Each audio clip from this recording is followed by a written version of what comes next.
Well, Matt, I mean, we have a lot of week 4 stuff to talk about coming up. Indeed, we do, and already a change in Big Blue. New quarterback at the helm, especially after Sunday night's pitiful performance against the Chiefs. Well, we'll start with that Sunday night football recap with the Giants and the Chiefs. I mean, the Giants put up 9 points here. I mean, Kansas City finally got on the win column, and all I got to say is that Russell Wilson did not even play well in that game. No, he did not. I think this is the final straw that broke the camel's back, honestly. It's a shame because the Chiefs didn't do too well offensively either. And it seems to me, at least from my observation, that the Chiefs, unfortunately, did what they had to do. It was a close game, but in my opinion, Loro, Russell Wilson did not play up to his full potential. And I think that's what really bothers me. Talk about that narrow 38-30 win between the Lions and Ravens. I mean, even though I didn't watch that game, all the fumbles of Derrick Henry and Lamar Jackson costed the Ravens that game. It was a really good competitive back and forth contest.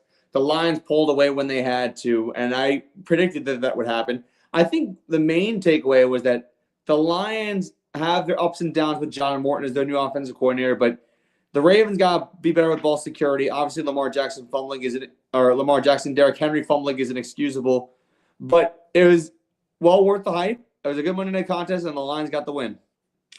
And then to also talk about that Bills Thursday night win over the Dolphins, 31-21. I mean, there is a lot of pressure heading into week 4 for Mike McDaniel because his job security is getting even in danger. I mean, I think Tua is safe no matter what. Mm-hmm. I mean, Tua played much better. I think he had a pretty good game against the Bills, but still, Tua struggles against the Buffalo Bills, and I'm not even surprised that the Miami Dolphins are 0-3 to start the year. And you're playing against a team in week 4 who also is looking for their first win in the New York Jets, who lost very narrowly. Listen, for all the hype or for all the drama and all the toxic attention that Mike McDaniel is getting, the Dolphins played well on Thursday night. They did. They kept in stride with the Buffalo Bills, and then Tua threw that late interception, and that ended everything because then Buffalo was just running away with it. In my opinion, if you're the Dolphins, if you're Mike McDaniel, you got to beat the Jets. If you don't beat the Jets, then you might be getting your walking papers soon, especially with the schedule Miami has remaining this year. Well, the Jets, everybody should beat them. But if you talk about what Aaron Glenn did last week against Tampa Bay, I felt like even though the Jets have a bad roster, I think Aaron Glenn he's getting those guys to play. And listen, the Jets were down 26-7 or 26-9 at one point in this game in Tampa Bay. It was supposed to be a runaway. The Bucs defense was playing well, and then that blocked field goal just kind of turned everything around. The team didn't quit, and I think that's the main thing that Aaron Glenn brought out of his players, that they have to hang in there for all 60 minutes. They didn't end up winning, but of all 3 games they played so far, this is probably their best effort. It is. I mean, it's like Dan Campbell in year 1 in Detroit. It's kind of like that. Very similar. Very, very similar indeed. Well, the Patriots also suffered a heartbreaking loss to the Pittsburgh Steelers. Although that they were in it, they didn't get blown out, but the fumbles for Ramondre Stevenson really hurt the New England Patriots. I also thought, I think it was just the fumbles that really hurt the Patriots. Nothing else hurt them. Well, they did everything they could. I think Ramondre Stevenson has seen better days, and I think if you're New England and if you're Josh McDaniel, if you want to spark up your offense, I think you got to roll with Travion Henderson moving forward, because when Ramondre Stevenson has the fumble issue, which he's had a lot so far in the early going this season, I think a change has to be made. Oh, yeah, but now we talk about our week 4 games. So we start tomorrow, Thursday Night Football in the desert. The Arizona Cardinals take on the Seattle Seahawks. It's the Bird Gauntlet game. I mean, Seattle's not without Geno Smith. They're already in a rebuild. The Arizona Cardinals show that they are building a great product with Jonathan Gannon as head coach. But in this particular game, I want the Arizona Cardinals to come out with a victory over Seattle. I mean, Sam Darnold has his ups and downs, but I just think Kyler Murray's going to put up a better product out there. So this is a tough call. And the reason why this is a tough call is because realistically, both these teams have their their pros and cons. But I think the fact that James Conner going down week 3 last week, and then coming back on a short week to host the Seahawks, that might hurt Arizona a little bit. I think the Cardinals are a really good team, believe me. And Seattle's actually favored to win. But you know what? I think the Arizona Cardinals are going to win this one. It's going to be close, but I think the Cardinals pull it off. And you think that because you think it's at home, and I think Arizona's already becoming a better product out there, you know? Yeah, a lot better. And in this head coaching matchup, I like Jonathan Gannon better more than I like Mike McDonald, excuse me. Oh, Mike McDonald is okay, I get. I mean, Mike McDonald is pretty good, but I mean, 10-7 in his first year, but I think like you said, Jonathan Gannon, I think, is a better coach in this matchup. I agree. And on paper, Seattle's better, but I think that was last year. This year, I think is different. Plus, people forget Arizona was in first place in the NFC West at one point last year. Well, first international game this year. The Minnesota Vikings take on the Pittsburgh Steelers in Ireland. I mean, this is going to be a very good matchup. Aaron Rodgers has fared favorably well against Minnesota, but I think in this game, I'm going to pick the Pittsburgh Steelers to win. I just think Carson Wentz, even though he had his one good game, this is the time I think he's going to get exposed because the Pittsburgh Steelers defense, especially up front, is very, very physical. I can side with you on this one as well. I think that Aaron Rodgers has done well against Minnesota over the course of his career. I think that Carson Wentz shined against a very awful defense in Cincinnati last week. This type of I don't think he'll fare any better against the Steelers' strong defensive front. I'm taking the Steelers. Well, Dan Quinn also returns to Atlanta. That is going to be quite a storyline in week 4. I mean, Raheem Morris also worked with Dan Quinn during his time in Atlanta. Yeah. I mean, when Dan Quinn got fired, Raheem Morris took over as interim head coach, and now Raheem Morris is now the full-time head coach for the Falcons. I think in this game, give me Jaden Daniels and Dan Quinn to win in Dan Quinn's homecoming. Tough call. But I like this Commanders team a lot, especially because they won handily without Jaden Daniels last week. Jaden Daniels is supposed to come back, and I think if that's the case, I think I have the Commanders winning easily in Atlanta. Jaden Daniels didn't play last week, but Marcus Mariota stepped up when he had to. But Jaden Daniels was limited in practice the other day. Yes, he was limited, but it's a good sign that he's working his way back. Absolutely. And then for the Falcons, last week, they got blown out. I mean, I still believe in Michael Penix, but I think Kirk Cousins just came in just because he still has a money clause on his contract. Correct. Yes, that's why Kirk Cousins is still on the roster. They were going to cut him not too long ago, and I kind of expected that Carolina would do what they did against the Falcons. We saw how Bryce Young played against the Falcons last year, and I think that was a sign of things to come for last week. This week, I think is going to be a little bit different, but I think that the Falcons are just not quite there yet. I think the Commanders are just better. Well, the New York Giants and Jackson Dart makes his debut against a very talented Chargers team. I mean, this will be good for Jackson Dart because I thought he was going to make his debut against a very bad team, but I think against a good team is going to really help his confidence. Well, it's going to depend on, the Chargers don't have the best defensive front, and they don't have Khalil Mack for another few weeks. I think this could help. But I think the Giants' offense should run smoother with Mike Kafka working with Jackson Dart. And obviously, Cam Scattergood was going to be your lead back moving forward because Tyrone Tracy's dealing with a shoulder injury, so he's out for a couple weeks. Malik Neighbors, I think, should have a big game. Although I will say, I'm not going to play homer here. I'm going to be honest. I think the Chargers pulled this one off. I think the Chargers pulled this one off, too. I just think that the Chargers so far have an easy schedule to start off the season. I mean, don't count out Kansas City just yet because you and I still picked them to win the division. And I still think that's going to happen because the next time the Chargers and Chiefs play will be kind of determining who wins the division. Well, I think the Chiefs 0-2 start and then losing to San Diego in Brazil or Los Angeles Chargers in Brazil. I think that's going to come back to bite them long term. But the Chiefs, we're jumping ahead a little bit.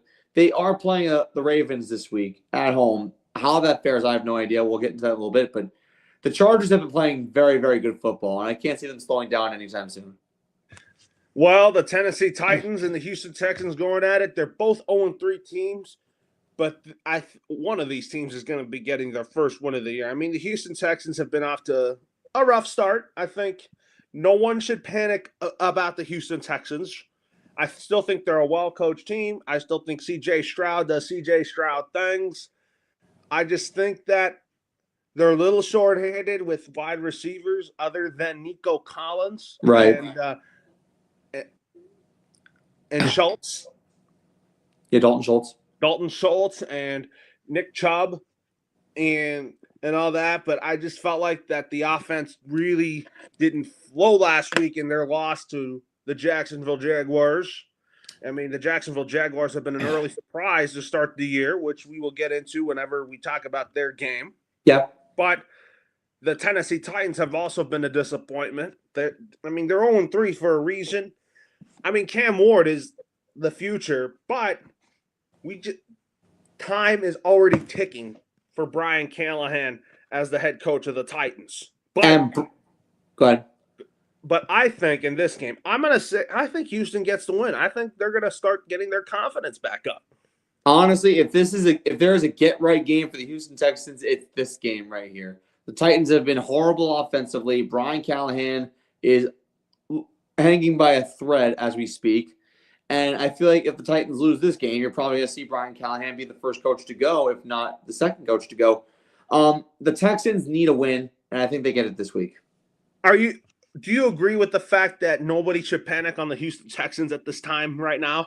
Well, as far as like division is concerned, I would say probably early panic because look how well the Jaguars are playing. Look at the Colts. I mean, that's two teams that nobody thought would do this well, especially Daniel Jones in Indianapolis, which we'll get to in a second. But the Texans, their main thing right now is they need to make a wild card at this point because if Indianapolis and Jacksonville are doing this well, I think that's only going to push them out of the division race. I think it's because of all the injuries that they've dealt with early on, and they need Tank Dell back in a very big way. Absolutely, yeah. Tank Dell going down sunk their team. Not really the fault of Nick Caley or anything like that.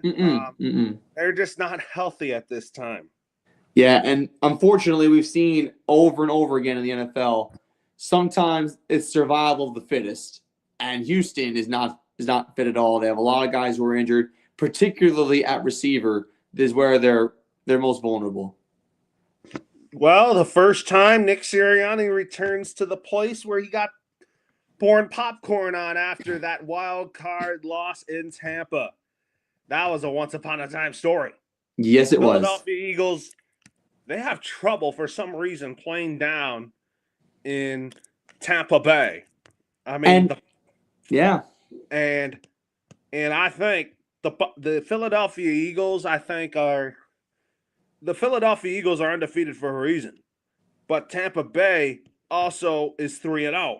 I mean, which 3-0 team is most likely going to get a win in Raymond James Stadium? I'm picking the Philadelphia Eagles to get revenge on the Tampa Bay Buccaneers because I just think that this is a game where I think Nick Sirianni wants to come in there, get a win after getting popcorn poured on. Yeah. Back in the 24 wild card round. I'm going to go with the Eagles as well, and I think there's one reason why. It's because Mike Evans is on the IR. He'll be out for 4 weeks, and the Buccaneers have barely gotten by teams so far this year. The Eagles are coming in. They have all the momentum going. They just knocked off the Rams by the skin of their teeth at home. I think coming into Tampa is going to be a little bit hard, but I think the Eagles pull it off. Well, the New England Patriots take on the Carolina Panthers. I mean, the Carolina Panthers just came off a convincing blowout win over the Atlanta Falcons and Michael Penix Jr. The New England Patriots came off a tough loss to the Pittsburgh Steelers. I think in this game, if you look at it, I just think that the Patriots are looking to get back to 500. I know that it's early on. A lot of people think the Patriots are going to surprise a lot of people this year. I still think they will. I think the Patriots win this one pretty handedly over Carolina. I love how Bryce Young has grown over the past season plus, but it's in Gillette. The Patriots are absolutely apoplectic about that Steelers loss. And I think if they make the trades to Jaravion Henderson immediately at running back, they're going to get results. I'm going with the Patriots. It's looking like, based on what I've gathered here, on JPA Football Instagram page, that Travion Henderson went first in the running back drill today for the Patriots, followed by Antonio Gibson and both Ramondre Stevenson. Both Gibson and Stevenson fumbled last week, but it's a sign that I think that you're going to start using Travion Henderson more. And I think that, hearing what you heard there, where Ramondre fell from first to third in the running back depth chart, I think is a sign that his days in New England are numbered. It is. Sadly, it is. But the Buffalo Bills are hosting a Saints team this is teams that are going in opposite directions. 3-0 Bills, 0-3 Saints at Highmark Stadium in Buffalo. But you know what? Kellen Moore has really got this Saints team to play, even though we've talked about, the New Orleans Saints don't have a very good roster. This is an old and aging roster, but Kellen Moore is getting those guys to play. But still, it's not a roster that everybody should be excited about. I mean, the Saints were doing good the first 2 weeks, and then they went to Seattle and got the doors blown off of them. This is going to be even worse than that Seattle game. I mean, 45-16 in Seattle, you lost. This is probably going to be like a 63-0 game. I think Josh Allen's going to have a field day against the New Orleans Saints. And Kellen Moore, I think at this point, is just working with what he has and trying to build off it for next year. Because right now, this is not going to look pretty. I'm taking the Bills all the way. Now, the New Orleans Saints are probably going to get the number 1 pick, I think. Most likely, unless Cleveland or the Jets. I mean, I don't know. I have the Tankathon website in front of me, but I think either them, the Browns, or the Jets are going to get the top pick this year. Well, the Cleveland Browns are going to Detroit. I mean, the Lions came off a narrow win in Baltimore. They basically got revenge from that 21 game when Justin Tucker hit the field goal from 63 yards. That was, I remember that game. That was in 2021 in Detroit. Obviously, no Justin Tucker. Tucker is not a Baltimore Raven anymore. We'll not get into that because that's pretty bad stuff. But the Lions got their revenge. They came into Baltimore and they ran all over the Ravens defense. Both Jahmyr Gibbs and Dave Montgomery both had 2 touchdowns. It was a really strong performance by that Lions offense against the Browns, who surprisingly beat the Packers last week. I think the lightning won't strike twice. I got the Lions. I'm going to pick the Lions too. I think the Lions know how to. I think it's at Ford Field. I think the Cleveland Browns they just got lucky in a game that they should have lost. But I don't think anybody should be proud of that game. No, it was a really disgusting offensive football game, and Jordan Love did not play well at all. Well, the Jacksonville Jaguars visit the San Francisco 49ers. Mac Jones is going to start against the team that he once was a backup for with Trevor Lawrence. But the way Trevor Lawrence has played, he has looked sharp. He's looked way better in that Liam Cohen offensive system than the Doug Peterson system. Surprisingly, Mac Jones has looked well himself, but Trevor, the offense looks better. It looks more clean. It looks more organized. I think that we're seeing Trevor Lawrence go back to his healthy habits when it comes to throwing the football and his mechanics. Trevor's not the smartest guy in the world, but you know what? When he's given a good offensive play caller, he'll play very well. Well, here's the thing. You got a better skill position group for Trevor Lawrence this year. You got Travis Hunter. You got Brian Thomas, who had a great year last year. You still have Travis Etienne. You still have a very good offensive support system for Trevor Lawrence. I mean, the O-line's hung in there a lot. Trevor's looked confident in this offense. And the defense, not their strongest point, but they are hanging in there as well.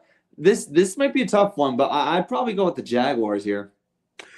Oh man, I want Mac. I think the Jaguars get this one. I can agree with you on that because I just think that the Niners have gotten lucky the last few games, but I They think this have. is reality coming for the Niners here. I mean, no Brock Purdy, you still have no Brandon Ayuk, you still don't have George Kittle, you still Mm-hmm. don't, and you have Nick Bosa being out for the year with a torn ACL. This is trouble for the 49ers. And again, it's the one thing that Niner fans don't want, and that's an injury-plagued Niners team, which will hurt them in the long run. They are so good when they're healthy, but all these injuries just come down to bite them. It has. It absolutely has, and it's a shame. Well, the Indianapolis Colts take on the LA Rams. I mean, before we talk about and pick that game, you know the movie Indiana Jones. I do.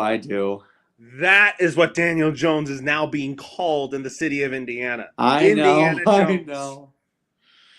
Oh, man, they can have some Indiana fun with it. Jones is born for the Colts right now. And you know what? Like I mentioned before, I'm happy for him. I'm happy for him, but at the same time, I hate the fact that he's being successful with another team. That's not us. 3-0 to start the year for Daniel Jones. Yeah, no, listen, this Colts team is really good. I mean, I think Shane Steichen is thankful the fact that he made the decision to go with Daniel Jones and not Anthony Richardson. That might have saved Shane Steichen's job as Colts head coach. It may have after all. But Paul Harrison on 366 Sports just made this overreacting tweet I just saw. Everybody is ready to induct Daniel Jones in the Hall of Fame without realizing that he beat 3 very bad teams. The Dolphins and Titans are bottom 5 teams. The Broncos are a fringe bottom 10. And that he thinks that he's going to regress significantly. And I'm like, that's just an overreaction. I mean, listen, if you beat the bad teams like you're supposed to, and they did beat the Titans and the Broncos convincingly. I mean, listen, the Broncos are not a bad team by any means. So it definitely is an overreaction. I think that the Colts, their biggest thing is, can Daniel Jones sustain this play throughout the entire season? Do you like the fact that he's now being called Indiana Jones? Honestly, I think it's funny, and I think the city of Indianapolis can have fun with this for the time being. They're going to have fun with this because Indianapolis, Indiana Jones. Yeah, it works. It works amazingly. But in this game, the game is in LA. Both teams, the Colts are 3-0 for a reason, and the Rams just came off a disgusting, oh my God, ugly loss. Horrible. A horrible loss to the Eagles where they once had the lead, and then Jalen Hurts fought them way back. 27-8. They were up by 3 touchdowns with a quarter to go, and their defense just could not hold on to the lead. This is a tough one to call. I'll take the Rams.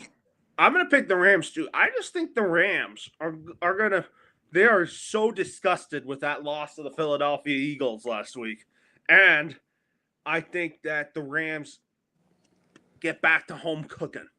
And you know what? I think that sometimes you're going to come into a game where you are pissed off about a loss that was so small like that you want to come in and blow the team out. The Colts have started off really good, but I think they get their first little taste of reality here.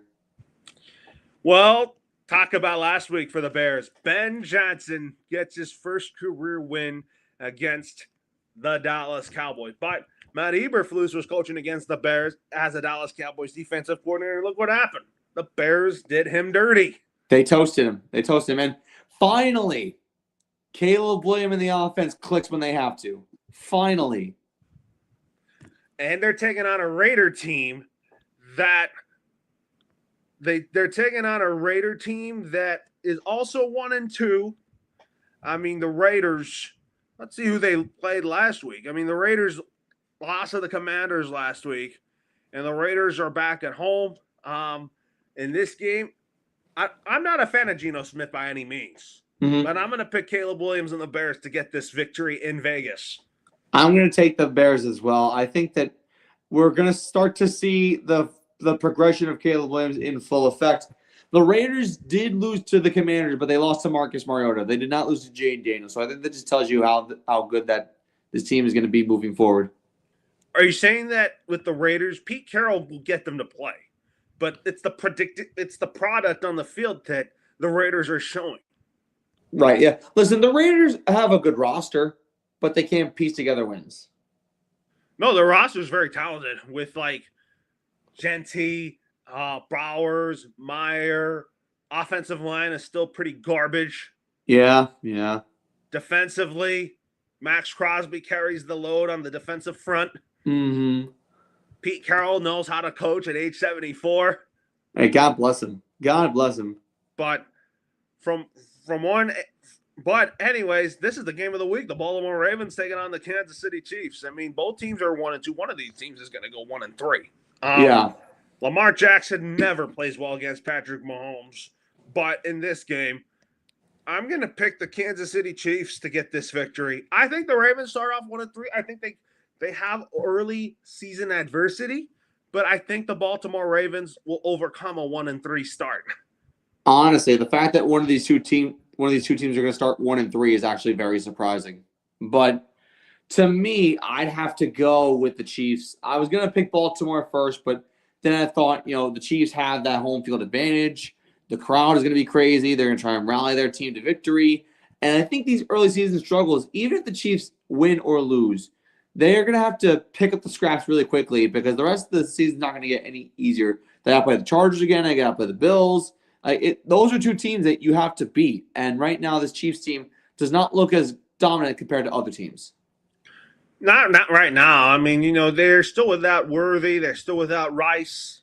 Their defensive front is still pretty solid. But Mahomes being off to an uncharacteristically early slow start is kind of not what we expected. No, and honestly, they won that game against the Giants, but they didn't even look dominant in that game too. So no, I didn't see any dominance in that Kansas City offense. Like they put up 23 points. Okay, great, but you got the win. But you were supposed to beat this team by 6 touchdowns, and you only won by 2 touchdowns.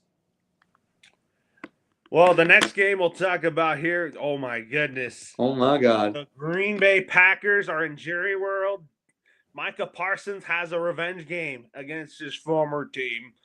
I mean, the Cowboys did that guy dirty by trading him to the Green Bay Packers. Mm-hmm. For Kenny Clark, who is not that great of a run stopper, but he's a good defensive blocker. Yeah. To help set up sacks here. But the Green Bay Packers, after coming off a disgusting loss to the Cleveland Browns, they're going to be playing like they're going to be so upset. I think they want this win from Micah Parsons. I'm picking the Green Bay Packers to come into Jerry World and win. And for Stephen A. Smith to wear a Green Bay Packers shirt on ESPN First Take the next day. So historically, the Cowboys have been owned by the Green Bay Packers. Historically. And the Packers just seem to have the Cowboys number. But I think the fact that Micah Parsons is coming back, I think that just makes this enticing to watch. Not to see how competitive it will be, but to see how hard Micah Parsons will hit Dak Prescott. Because Micah Parsons wanted out of Dallas. He wanted to stay initially, but Jerry Jones messed that whole situation up. And I think that Micah coming into Dallas, that's motivating for him. It's going to be motivating for his ball club. And I would be surprised if the Packers win in pretty convincing fashion in Dallas. No CeeDee Lamb. Also no CeeDee Lamb. Yeah, no CeeDee Lamb is definitely going to do the trick here. But now we talk about 2 Monday night games that are going to be pretty good. But But the game I want to watch is Tua and the Dolphins going up against the New York Jets. The Miami Dolphins and the New York Jets are both 0-3. The Jets showed a good fight against the Tampa Bay Bucks when they weren't supposed to come back. The roster for the Jets is still very bad, but Aaron Glenn gets those guys to play and what he's working with. Mm-hmm. But at the same time, I'm picking the Tua Jalen Waddle, Tyreek Hill, and the Miami Dolphins to come out on top in a big way to save Mike McDaniel's job and to beat the Jets in convincing order. Okay. I'm going to say the Dolphins as well. I initially was going the other way, but I think that the thing with the Dolphins is they're at home. They play well at home. If Tua is healthy, then they can pull this off. The Jets defense is really good, but Justin Fields is going to be coming back. I don't trust Justin Fields as more than Tua Tagovailoa.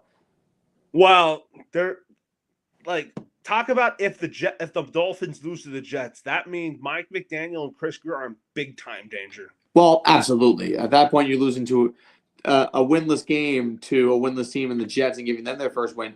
All of a sudden, the lights will be pointed on you, and it'll be like, okay, what have you done for me the last 2 years? And the answer is the Dolphins haven't really done much over the last few years. Here's what Ian Rappaport said before Thursday Night Football. There was a lot of speculation about Mike McDaniel being fired, and Stephen Ross came to the rescue and saying that I am going to be patient with him. I like Mike McDaniel. I want this to work. Yes. What are your thoughts on that? I mean, Stephen Ross is trying to do whatever he can. He doesn't want to go through another head coaching change because he already experienced that with the Brian Flores firing, which was very toxic in a way. The problem here is that the Dolphins haven't really experienced much success. They've tried so hard to get Mike McDaniel and Tua to work, and it just hasn't yet. So are you saying that Stephen Ross might change his mind? Depends on the outcome of this game. Don't be surprised if there's going to be another blimp that flies over Hard Rock Stadium that says fire McDaniel and Greer. It's possible. It's absolutely possible. Like what they did for the Patriots game. Mm-hmm. But the Denver Broncos are hosting the Cincinnati Bengals. I mean, this would be a great matchup if it was Joe Burrow versus Bo Nix. But yeah, someone said in that Facebook post I just read, said the Denver Broncos are a bottom 10 team. And I'm like, look, they're way better than a bottom 10 team. The Broncos are better than most people make them out to be. The Bengals, on the other hand, they've just got a big dosage of reality when they had Jake Browning start that game against Minnesota when they lost 48-10. This is in Mile High as well. That, I think, gives me all the confidence in the world to say I think the Broncos pull this off. Oh, yeah. They've got to be mad with losing to the Chargers and Colts in last-minute field goals. Although that wasn't their fault, though. Yeah. That's actually the worst way to lose a football game. A field goal as time expires. That's the worst way to lose. And the Broncos, I'm going to be honest, they haven't really looked clean this season. Like, even the Tennessee game where they won 20-12, they turned the ball over 4 times. Now, again, Cincinnati's defense is not as good as Tennessee's or Indianapolis's or San Diego's or Los Angeles, but they still got to put together good offensive football. And the Broncos haven't just done that yet. They haven't really done that. Well, with that being said here, now we got to talk about some other games too. Like, I mean, next week when we talk about week 5, the McVay-Shanahan Bowl is going to start off next week. I think that's going to be a fun game to talk about. Mm-hmm. And then the Vikings playing the Browns in Germany. Right. The Munich-Germany game. Yeah, it's in London, my bad. Oh, London. Okay, yeah. Well, that makes sense. They're going to London next week to take on the Cleveland Browns, and then you talk about the worst team bowl in the Giants and the Saints. And then the Patriots taking on the Buffalo Bills on Sunday Night Football. That's going to be a great game. Going to be an interesting one to see if the Patriots can stand the test with the cream of the crop in their division. And then the Chiefs playing in Duval.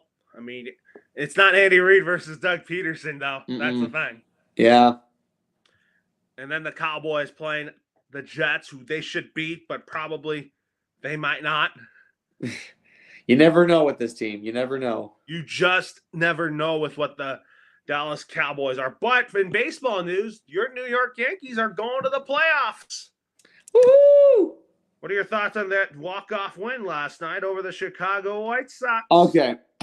So what that win also did, it put the Yankees only 1 game back of Toronto for first place in the AL East.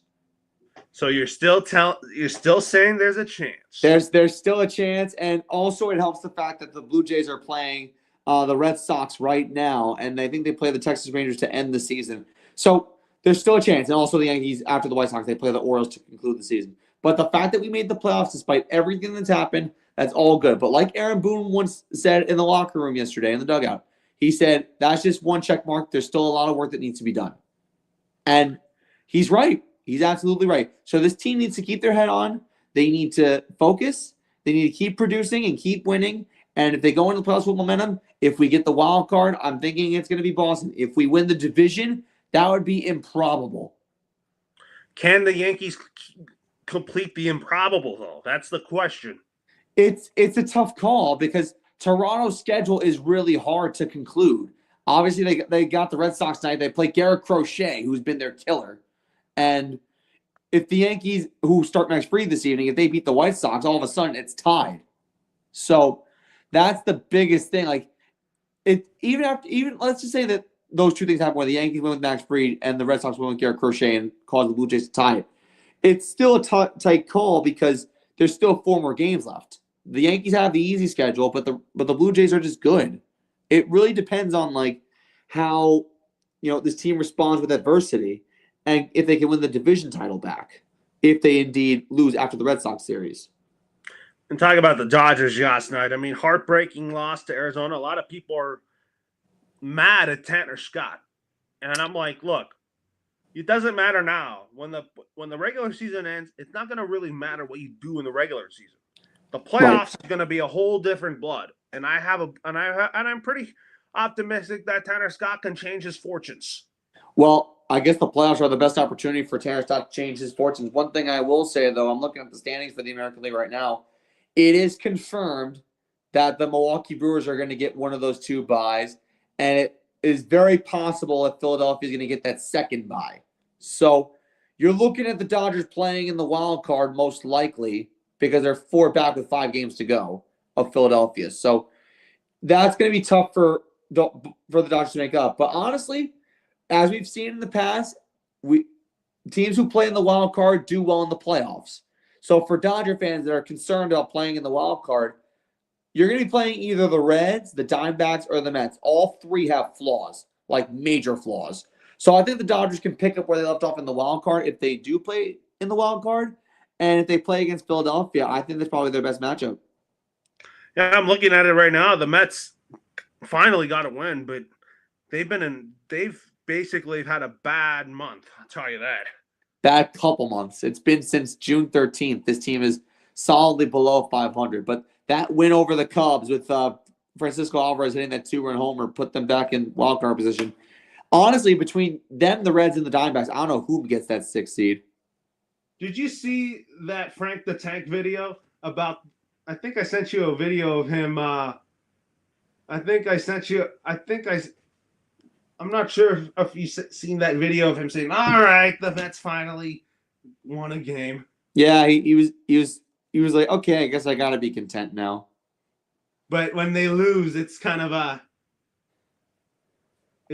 like the world's coming to an end. Was that? When they lose, it's like the world's coming to an end. He gets so upset for no reason. Yeah, pretty much. Because he eats his glasses, he eats his necklace. Yeah, he freaks out. He freaks out a lot, and I think he might be more mad at the Mets than the Dolphins. Yeah, that's the amazing part. The Mets, speaking of the Mets, they have to play Chicago again in Wrigley Field. Matthew Boyd takes them out. Jonah Tong takes them out for the Mets. Remember, if the Mets lose, that will give Cincinnati and Arizona a chance to catch up. The Diamondbacks against the Dodgers this evening. Dodgers are going with Blake Snell, Ryan Nelson for the Diamondbacks, and then for the Reds, who lost to the Pirates, surprisingly, they got Hunter Green coming back as well as the Pirates are starting Paul Skeens.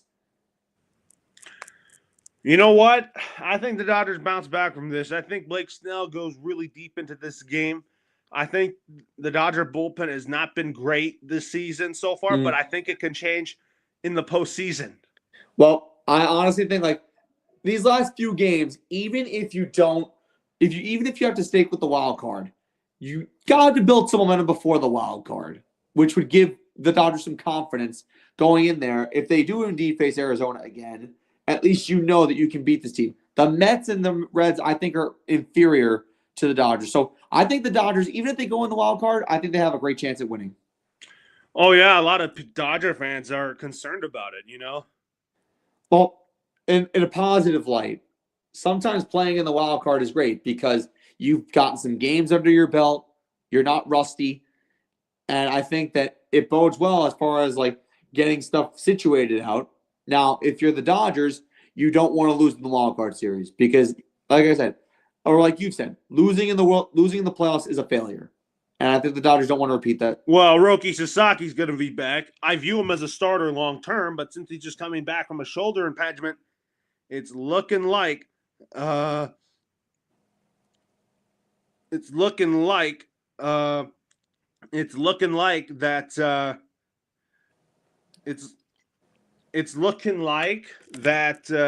I lost what I was saying. He's looking like that Roki Sasaki could be back for the playoffs. As a reliever. Yeah. Because I was saying that I think Roki Sasaki is going to be a starting pitcher in the long run. Yeah, and I think that him coming back, if he's going to be in the bullpen for the playoffs, I think that actually bodes well because Sasaki, especially coming off an injury, you want him to do well in the postseason as a reliever. Now, as far as your rotation, you're obviously thinking Yamamoto and Blake Snell as two of your three starters for the wild card. Your third starter is going to be an interesting call. Well, I mean, we'll start paying attention to college football when the conference play starts. But, I mean, talk about the game of the week, Ohio State and Washington. How excited are you about that game to start? Conference play does begin this week, which is actually kind of incredible. Ohio State has proven to be the bad boys and the superpower of college football. The Big Ten as a whole looks awesome this year. It's not even just Ohio State. I'm talking about like Penn State looks really good. Oregon looks excellent. Washington, they're not the same since Kalen DeBoer left and Michael Penix got drafted to the NFL. So I think the Buckeyes, looking at this contest, they should be able to pull this one off easily, even though it's on the West Coast. Oh, yeah, and then talk about Alabama playing Georgia. I mean, Alabama's 17th ranked. I think Georgia is still a college football playoff team. They're still the king of the SAC. That honestly is probably going to be the game of the season for Alabama. And if they win that on the road against Georgia, then all of a sudden they can get back in that playoff conversation because I think losing to Florida State the way they did was not good. They had bounced back in Louisiana Monroe and they had bounced back in Wisconsin. Having said that, they need a win like this to jolt their program, get Kalen DeBoer's confidence back because already people in Tuscaloosa are already calling for Kalen DeBoer's firing. And I think it might be a little bit too soon, but Georgia's going to be the biggest test for him. Anyways, man, that's going to do it here, and you have a good day, man. Take care, everybody.